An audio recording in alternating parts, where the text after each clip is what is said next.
Today, let me share to you some valuable concept I've learned from Dan Martel, no, from his book na Buy Back Your Time. I've been following him for a very long time na since I was planning to put up a software company. But the very concept na natutunan ko talaga sa kanya was the concept about buyback loop. So um, it looks like a loop. And every time na pinapatakbo mo yung negosyo mo and nakakaranas ka ng emotional pain, right? Yan yung first step. Sabi na pa nga niya doon, entrepreneurs do not grow into pain. Which is true naman, right? That's why we procrastinate. That's why we do self-sabotage.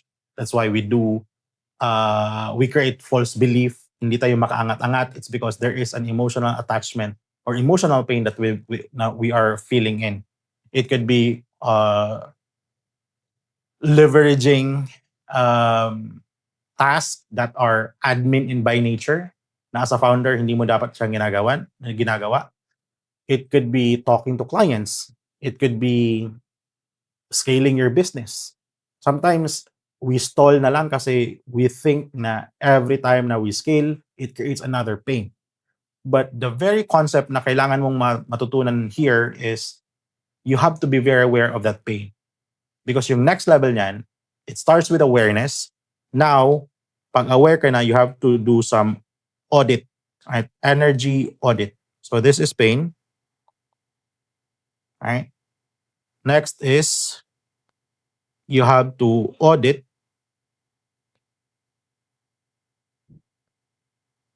your energy. You have to audit your energy because we do not have energy. We produce energy, right? So pain tells you where to look at, and audit tells you what to fix. Always remember na auditing will always tell you the truth that your emotion won't tell you. So you have to be very aware of that. So kailangan mo muna siyang i-acknowledge, then i-audit mo siya. For me, I do have this bi-weekly.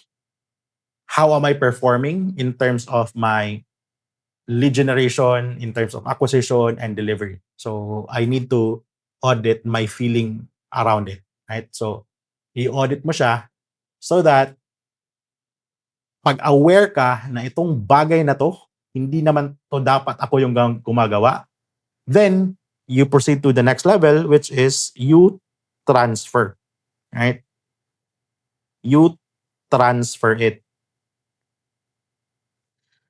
You can transfer output, outcome, decision making, constraint. Those are the things that you can transfer. The way we do this is we use Loom. I record myself doing the task firsthand so that I don't have to repeat myself again and train. And one thing na natutunan ko sa kanya is once that video has been created, I will transfer it to someone na pagdedelegatean and then have that someone create an SOP around it so that I know na natutunan niya and napanood niya yung video. Now, once you do this, you now create, dito na nag-occur yung you start buying back your time. But ano yung gagawin mo sa time na yon na na-create mo? Right? Kasi some of the people, pinapabayaan na lang, nagbe-vacation, nag-YOLO na lang. But what you do is, you fill in. Right?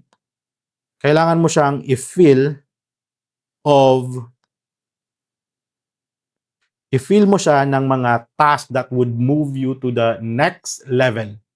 It could be habit, it could be skill, it could be belief. Those are the three things na pwede mong i-fill in para you can move to the next level. Sabi pa nga doon, every level creates another devil. Be the next person to solve that, right?